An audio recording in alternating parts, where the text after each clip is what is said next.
प्यारे दोस्तों, हमेशा की तरह इस बार भी मैं पर्सनल फाइनेंस से जुड़ा एक ऐसा टॉपिक लाया हूं जो आपको ढूंढने से भी कहीं नहीं मिलेगा।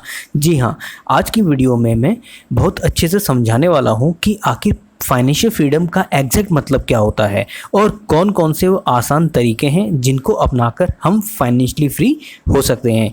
इस वीडियो में वो सारे तरीके अच्छे से समझाए गए हैं जो आपको फाइनेंशियली फ्री बनाने में काफ़ी हेल्पफुल होने वाले हैं, इसलिए पूरी वीडियो को अच्छे से देखें बिना स्किप किए हुए। तो चलिए आगे बढ़ते हैं। हेलो दोस्तों, आज मैं आपको 4 ऐसे गोल्डन रूल बताऊंगा जिससे फाइनेंशियल फ्रीडम को अचीव कर पाना आप लोगों के लिए बहुत आसान हो जाएगा। इस पूरी वीडियो को देखकर आप चौंक जाएंगे कि आखिर आपको ये 4 गोल्डन रूल पहले क्यों नहीं पता चले। तो चलिए आगे चलते हैं। दोस्तों, अगर मैं आप लोगों से ये पूछूं कि फाइनेंशियली फ्री होना क्या होता है तो 90% से ज़्यादा लोग यही जवाब देंगे, बस एक बंगला, बहुत सारे पैसे और लग्जरी गाड़ी। जिनके पास ये होता है वही फाइनेंशियली फ्री होते हैं। लेकिन दोस्तों, ये गलत जवाब है। फाइनेंशियली फ्री होने का मतलब ये है कि आपका जितना खर्च है वो कुछ किए बिना ही आता रहे, तो हम फाइनेंशियली फ्री कहलाते हैं। चलिए इसे एक एग्जांपल से समझते हैं। सपोज करिए आपकी फैमिली का महीने का खर्चा 50,000 रुपये है। वो 50,000 रुपये बिना मेहनत किए आपके पास आ रहा है, तो आप भी फाइनेंशियली फ्री हैं। शॉर्ट में समझाऊं तो अगर आप पैसों के लिए काम नहीं करते हो तो आप फाइनेंशियली फ्री हो। 25 से 50 साल की एज में डिसाइड हो जाता है दोस्तों कि आप फाइनेंशियली फ्रीडम अचीव कर पाएंगे या पूरी लाइफ पैसों की प्रॉब्लम में ही गुजारेंगे। अगर आप लोगों की सैलरी 30,000 पर मंथ है और अगर पूरा पैसा मंथ के एंड होने से पहले ही खर्च कर देते हो और खर्चा पूरा करने के लिए अगली सैलरी का वेट करना पड़ता है, तो भाइयों बहनों, ऐसी सिचुएशन में आप कभी भी फाइनेंशियली फ्री नहीं हो पाओगे। फाइनेंशियली फ्री होने के लिए कुछ मनी रूल्स होते हैं जो आपको जरूर फॉलो करने चाहिए अगर आप सही में अपने आने वाले सालों में अपनी ड्रीम लाइफ को एंजॉय करना चाहते हैं। तो चलिए समझते हैं आखिर क्या है वो मनी रूल्स। पहला रूल आता है एक्टिव इनकम और पैसिव इनकम का। सबसे पहले तो हमें एक्टिव इनकम और पैसिव इनकम का पता होना चाहिए। चलिए इसे और डिटेल में समझते हैं। हमारी इनकम 2 तरह की होती है, एक्टिव इनकम और दूसरी पैसिव इनकम। एक्टिव इनकम काम के अनुसार बढ़ती और घटती है, यानी कि जितना काम उतनी इनकम। फॉर एग्जाम्पल आपकी जॉब, जितने दिन आप जॉब करेंगे उतने दिन की सैलरी आपको मिलेगी। अगर मान लेते हैं कभी किसी प्रॉब्लम में आपने 1-2 महीने की छुट्टी ले भी ली तो पैसे दूर की बात है, जॉब से भी निकाल देंगे। चलिए अब जानते हैं पैसिव इनकम के बारे में। इसमें शुरुआत में तो काफ़ी हार्डवर्क है, पर बाद में यहाँ से सोते हुए भी पैसा कमा सकते हैं दोस्तों। फॉर एग्जाम्पल बिजनेस, देखिए दोस्तों, शुरुआत में तो यहाँ बहुत मेहनत लगती है, लेकिन बाद में यहाँ से सोते हुए भी पैसे कमा सकते हैं दोस्तों। बिजनेस में स्टार्टिंग में तो हार्डवर्क है दोस्तों, लेकिन आपका बिजनेस अगर सेट हो गया फिर ये खुद ब खुद ग्रो होने लगेगा और आपको बहुत सारे पैसे ला कर देगा।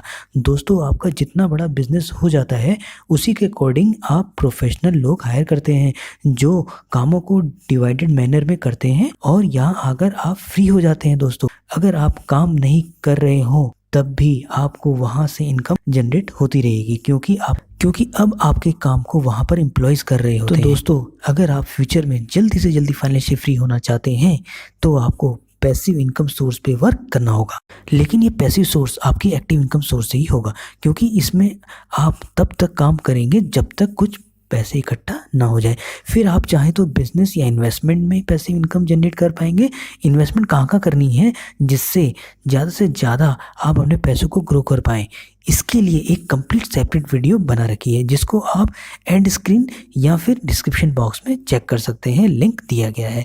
इस वीडियो को देखने के बाद second rule, difference between assets and liabilities.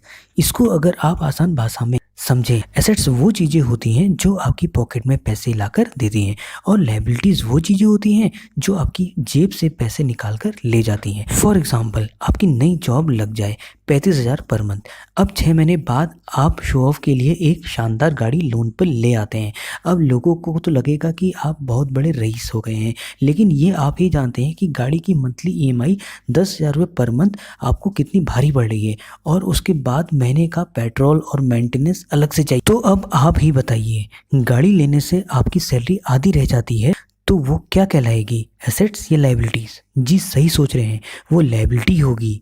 ऐसी 3 लायबिलिटीज़ आप नीचे कमेंट बॉक्स में ज़रूर बताएं। सही आंसर को एक ई बुक फ्री गिफ्ट दी जाएगी और आने वाली वीडियो में नाम भी नॉमिनेट होगा। तो समझ में आ गया ना, जब हम कोई गाड़ी लेते हैं उसकी मेंटेनेंस का खर्चा हमारी पॉकेट से हो रहा है, इसलिए वो लायबिलिटीज में काउंट हो। वहीं दूसरी तरफ आप एक टैक्सी फाइनेंस कराकर रेंट पर देते हैं तो उसकी पूरी ईएमआई आप रेंट से ही चुका सकते हैं। अब ये आपके लिए पूरी तरह से एसेट, क्योंकि जब ईएमआई खत्म हो जाएगी तो रेंट के सारे पैसे आपकी जेब में जाएंगे। किसी चीज़ को एसेट बनाना है और किस चीज़ को लायबिलिटीज आप पर डिपेंड करता है। फॉर एग्जांपल आपका मोबाइल फ़ोन, अगर आपने उसमें इंटरनेट डलवाया है और उसे टाइम पास के लिए यूज़ कर रहे हैं तो ये एकदम लायबिलिटी है।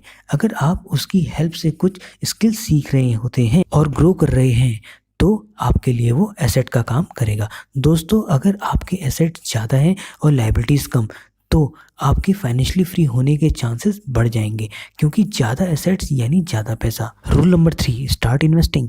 दोस्तों, पैसे सेव करना अच्छी चीज़ और मैं भी करता था, लेकिन उसको सेव करके हम कभी भी अपने ड्रीम नहीं जी सकते और ना ही फुलफिल कर पाएंगे।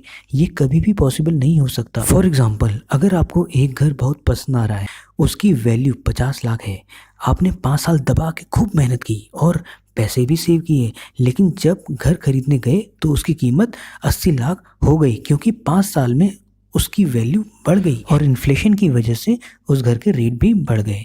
दोस्तों, पैसा सेव करके हम अपने ड्रीम को फुलफिल नहीं कर पाएंगे। पैसा सेव जरूर करें, उसे कलेक्ट करके अच्छे से रिसर्च करके एक जगह इन्वेस्ट करें। उस पैसे से एसेट्स क्रिएट करें जिससे टाइम के साथ उन पैसों की वैल्यू इंक्रीज हो, हमें इतना प्रॉफिट हो जाए कि ओवरऑल इन्फ्लेशन को बीट कर। चौथा गोल्डन रूल आता है नीड्स एंड वांट्स। दोस्तों, वैसे तो हम सबकी बेसिक नीड्स होती है रोटी, कपड़ा और मकान, लेकिन आजकल हम लोगों की ज़रूरतों की लिस्ट लंबी होती जा रही है, जैसे ज़रूरी बिल्स, एजुकेशन और मेडिकल। वांट्स तो हमारी इच्छाओं पर निर्भर करती हैं कि आखिर हमें क्या चाहिए और क्या नहीं, जैसे ब्रांडेड क्लोथ्स चाहिए या गैजेट चाहिए या फिर महंगी कार। इसमें फ़र्क करना हमें पता होना चाहिए, क्या वांट है और क्या नीड्स। दोस्तों, अगर आप नीड और वांट में इकोनॉमिकल डिफरेंस जानना चाहते हैं तो नीचे कमेंट करिए। जो लोग स्टॉक मार्केट या फिर क्रिप्टो मार्केट की बारीकी से सीखना चाहते हैं तो वो भी नीचे कमेंट कर सकते हैं। तो दोस्तों, ये 4 गोल्डन रूल्स हैं जिन्हें आप फॉलो करके जल्दी से जल्दी फाइनेंशियल फ्रीडम अचीव कर सकते हैं। मनी क्रेडिट से जुड़े रहिए और फाइनेंशियल नॉलेज को बढ़ाते रहिए। Enjoy learning, stay healthy, stay safe, good luck, God bless you all guys. और हाँ दोस्तों, अगर वीडियो अच्छी लगे तो सब्सक्राइब करना ना भूलें। रहेगी। दोस्तों, आप लोगों को ये वीडियो इन्फॉर्मेटिव लगी है तो डेफिनेटली इसको सब्सक्राइब करना ना भूलें और कमेंट सेक्शन में ये बताना ना भूलें आपने इससे क्या सीखा। और हाँ दोस्तों, आप लोगों के लिए टेलीग्राम ग्रुप भी बनाया गया है जिसे ज्वाइन करके आप बेस्ट से बेस्ट नॉलेज गेन कर सकते हैं। उसका लिंक आपको नीचे पिन सेक्शन में मिल जाएगा। कमेंट सेक्शन में जाके आप टेलीग्राम ग्रुप के लिंक से ज्वाइन हो सकते हैं और अपनी फाइनेंशियल लर्निंग को बढ़ाते रहिए। इसको अपने रिलेटिव दोस्तों को शेयर करना ना भूलें। साथ नीचे कमेंट करके बताएं अगली वीडियो आपको किस टॉपिक पर चाहिए। आज के लिए इतना ही। आगे के लिए stay safe, stay healthy, take care. और हाँ दोस्तों, टेलीग्राम ग्रुप आप लोगों के लिए बनाया गया है जिसमें बेस्ट से बेस्ट आप लोगों को स्टडी मटेरियल भी प्रोवाइड होगा जिससे आपकी फाइनेंशियल जर्नी काफ़ी स्ट्रांग हो जाएगी।